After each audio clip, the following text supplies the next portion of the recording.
রাতভর গোষ্ঠী সংঘর্ষে উত্তাল হয়ে উঠল উত্তর 24 পরগনার বারাসাত এলাকা। কেন? আদি নব্যের যে গোষ্ঠী সংঘর্ষ, আদি নব্যের গোষ্ঠী সংঘর্ষেই কেবল কিন্তু উত্তপ্ত হয়ে উঠল বারাসাত এলাকা। নব্য বিজেপিরা যারা এই মুহূর্তে নব্য বিজেপি সদ্য যারা বিজেপিতে নেমেছেন তারা কিন্তু আদি বিজেপিদের ওপর চড়াও হয়, আর তাতেই ঘটে এমন দুর্ঘটনা।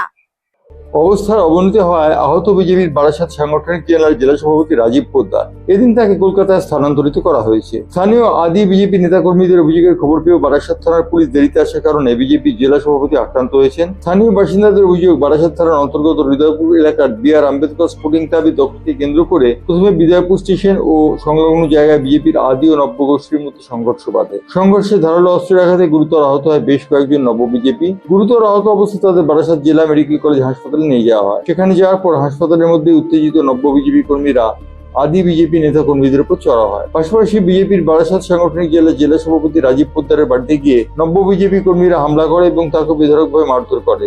রাজীব পোদ্দারকে গুরুতর আহত অবস্থায় বারাসাত মেডিকেল কলেজ হাসপাতালে নিয়ে যাওয়ার পর শারীরিক অবস্থার অবনতি ঘটলে হাসপাতাল কর্তৃপক্ষ কলকাতায় স্থানান্তরিত করার সিদ্ধান্ত নেয়। নব্য বিজেপির সাথে আদি বিজেপির দফায় দফায় সংঘর্ষের জেরে বারাসাত টাকি রোডে ও বারাসাত জেলা মেডিকেল কলেজ হাসপাতালের মধ্যে রণক্ষেত্রের চেহারা নেয়। বুধবার মধ্যরাতের এই ঘটনায় রীতিমতো উদ্বেগ ছড়ায় এলাকায়। এই ঘটনায় পুলিশ বেশ কয়েকজনকে আটক করেছে। উভয় পক্ষের আহত হয়েছেন বেশ কয়েকজন। তবে রাজ্য বিজেপির ক্ষমতায় আসা 24 দিনের মাথায় বারাসাতের মতো হাই ভোল্টেজ বিধানসভা কেন্দ্রের বাসিন্দা তথা বিজেপি জেলা সভাপতি রাজীব পোদ্দার গুরুতর জখম হওয়ায় জেলা রাজনীতিতে যথেষ্ট আলোড়ন সৃষ্টি হয়েছে। কেউ জানি না, জাস্ট আমি ওখানে দাঁড়িয়েছিলাম, আমার গাড়িটা ওখানে রয়েছে, গাড়িটা নিয়ে আসবো, জাস্ট আমি দাঁড়িয়েছিলাম।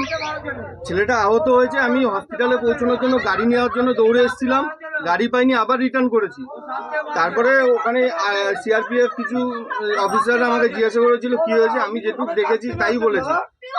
চলতি বছরের শেষের দিকেই পৌরসভার নির্বাচন করতে চায় মুখ্যমন্ত্রী শুভেন্দু অধিকারী। তবে তার আগে স্থানীয় স্তরে এরকম আদি নব্যের যে গোষ্ঠী দ্বন্দ্ব, যে গোষ্ঠী সংঘর্ষ, তা কিন্তু ভাবিয়ে তুলছে সাধারণ জনভোটারদের।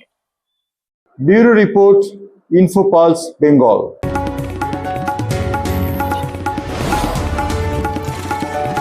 আপনারা দেখছেন ইনফোপালস বেঙ্গল, সত্যের স্পন্দন, বাংলার কণ্ঠ।